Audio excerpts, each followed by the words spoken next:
മക്കളെ, നമ്മൾ unit exam ഒക്കെ ഓൾമോസ്റ്റ് തീരാറായിരിക്കുന്നു, കോമ്പിനേഷനിലേക്ക് കടക്കുകയാണ് അല്ലേ. അപ്പോൾ നമ്മൾ എപ്പോഴും പറയുന്ന പോലെ തന്നെ ഈ സമയത്ത് നമ്മൾ എപ്പോഴും മാക്സിമം നമ്പർ ഓഫ് ക്വസ്റ്റ്യൻ ചെയ്യണം.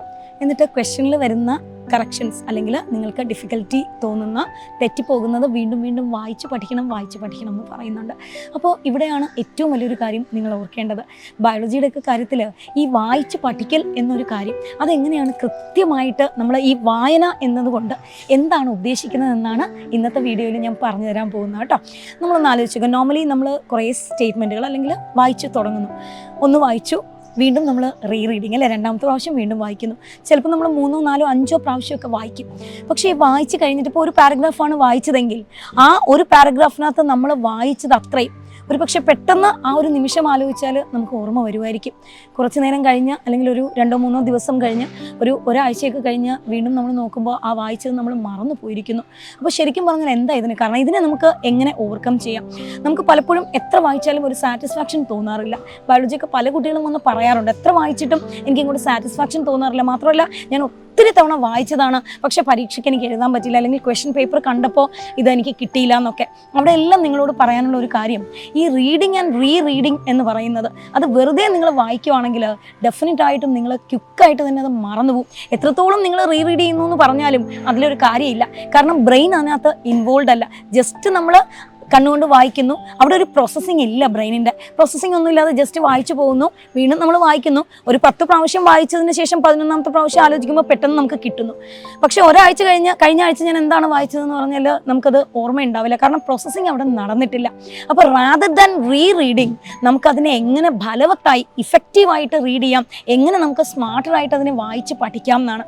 അങ്ങനെ പഠിക്കുമ്പോഴുള്ള ഒരു കാര്യം, ഒന്നാമത്തെ കാര്യം, നിങ്ങളെ തന്നെ സെൽഫായിട്ട് ഒന്ന് ഇവാലുവേറ്റ് ചെയ്യണം.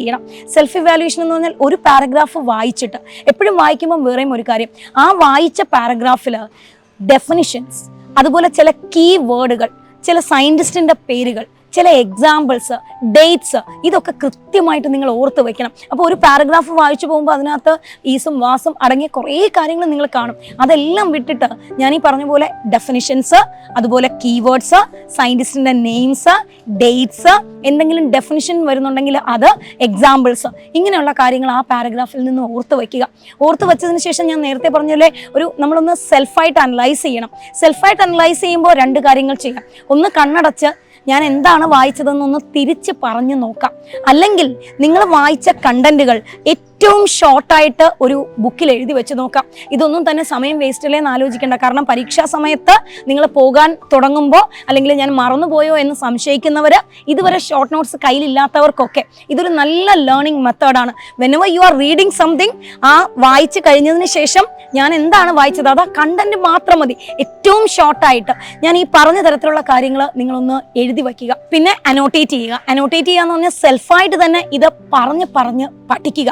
പിന്നെ അടുത്തൊരു കാര്യം പറഞ്ഞാൽ, ഇന്ന് നിങ്ങൾ വായിച്ച, പ്രത്യേകിച്ചും ഈ എക്സാമ്പിൾസ് ഒക്കെ ഒരുപാട് പേരുകളും ഒക്കെ വരുന്ന സമയത്ത് നമുക്ക് അവിടെയാണ് ഞാൻ ഈ മറന്നു എന്നുള്ളൊരു കൺഫ്യൂഷൻ വരുന്നത്. അതിന് ചാർട്ടുകളും മറ്റു കാര്യങ്ങളും എല്ലാം പ്രിപ്പയർ ചെയ്ത് പഠിക്കുന്നതോടൊപ്പം തന്നെ നിങ്ങളൊരു 1, 2, 3, 7 റൂൾ അപ്ലൈ ചെയ്യുക. അപ്പോൾ എന്താണ് ഈ 1, 2, 3, 7 റൂൾ എന്ന് പറയുന്നത്? ഇന്ന് വായിക്കുന്ന കണ്ടന്റ് നാളെ ഒന്നുകൂടെ ഒന്ന് വായിക്കുക. നാളെ വായിക്കുമ്പോൾ അത്രയും ഡെപ്തിൽ വായിച്ചില്ലെങ്കിൽ നിങ്ങൾ ഈ ഷോർട്ടായിട്ട് എഴുതി വെച്ചിരിക്കുന്ന കീവേഡ്സോ എക്സാമ്പിൾസോ വായിച്ചാൽ മതി. 3ാം ദിവസവും അതേ കണ്ടന്റ് ഒന്ന് വായിക്കുക. അപ്പോൾ 1 വായിച്ചു, 2 വായിച്ചു, 3 വായിച്ചു.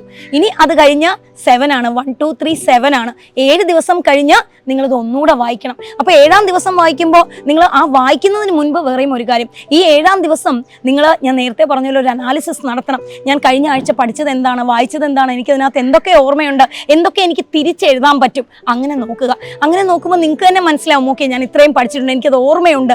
എന്നിട്ട് അത് ഒരിക്കൽ കൂടി വായിക്കുക. അപ്പോൾ വായന എന്ന് പറയുമ്പോൾ എപ്പോഴും ആക്റ്റീവ്ലി എൻഗേജിങ് എന്നാണ് അതിനെ പറയുന്നത്. കാലിഫോർണിയൻ യൂണിവേഴ്സിറ്റിയിൽ നടത്തിയ ഒരു പഠനം പറഞ്ഞത് അതാണ്. നമ്മൾ റഫായിട്ട് വായിച്ചു പോകാൻ നമുക്ക് ഒരു ബുദ്ധിമുട്ടുമില്ല. എത്ര പ്രാവശ്യം വായിച്ചാലും അത് അത്രയും സ്റ്റോർ ചെയ്യണമെന്നോ നമുക്ക് തിരിച്ചു തരണമെന്നോ ഇല്ല. പക്ഷേ എത്രത്തോളം നമ്മൾ ആക്റ്റീവ്ലി എൻഗേജിങ് ആകുന്നോ അതിനനുസരിച്ച് ബ്രെയിൻ ഇൻ്റർപ്രറ്റ് ചെയ്യുക. എപ്പോഴും നമ്മൾ ആ ക്വസ്റ്റിനോട് അല്ലെങ്കിൽ ആ പാരഗ്രാഫിനോട് ആ ചാപ്റ്ററിനോട് കമ്മ്യൂണിക്കേറ്റ് ചെയ്യുക. നമുക്ക് അതിൽ നിന്ന് നമുക്ക് തന്നെ നമ്മളോട് ക്വസ്റ്റ്യൻസ് ചോദിക്കാം. നമുക്ക് തന്നെ ആൻസർ കണ്ടുപിടിക്കാം, നമുക്ക് തന്നെ അതിൽ നിന്നും എന്തൊക്കെയാണോ വരേണ്ടത് അത് നമുക്ക് നമ്മളോട് സംസാരിക്കാം. അതായത് ശരിക്കും പറഞ്ഞാൽ നമ്മൾ വായിച്ച കണ്ടന്റുമായിട്ട് നമ്മളൊന്ന് സംസാരിക്കുക, ഒന്ന് കമ്മ്യൂണിക്കേറ്റ് ചെയ്യുക. അല്ലാതെ വെറുതെ വായിച്ചു പോകുന്നതിനപ്പുറം നീ ഇങ്ങനെ വായിച്ചു, ഇതാണോ ശരി, ഇങ്ങനെയാണോ, ഇങ്ങനെ വന്നാൽ എന്ത് ചെയ്യും, ഇങ്ങനെ നിങ്ങൾക്ക് സെൽഫ് ക്വസ്റ്റ്യൻസ് ചോദിക്കാം. അപ്പോൾ വായന എങ്ങനെ വേണം, പ്രത്യേകിച്ചും ബയോളജിയൊക്കെ എങ്ങനെയാണെന്ന് നിങ്ങൾക്ക് മനസ്സിലായില്ലേ? ഇത് നിങ്ങൾക്ക് ഉപയോഗപ്പെടുമെന്ന് എനിക്ക് ഉറപ്പാണ്. അപ്പോൾ നമുക്ക് മറ്റൊരു ദിവസം മറ്റൊരു വീഡിയോ ആയിട്ട് കാണാം. ഏറ്റവും ഇമ്പോർട്ടൻ്റ് ആയിട്ടുള്ള ഒരു കാര്യം, ക്ലൈമറ്റ് ഒക്കെ നല്ല ചൂടായിട്ട് വരുവാണ്. എല്ലാവരും നല്ല വെള്ളമൊക്കെ കുടിച്ച് റിലാക്സ്ഡ് ആയിട്ട് ഹാപ്പി ആയിട്ടിരിക്കൂ. എപ്പോഴും പറയും പോലെ ഞങ്ങൾ എല്ലാവരും നിങ്ങളുടെ കൂടെയുണ്ട്. Brilliant Study Center, India's #1 coaching center for NEET and JEE.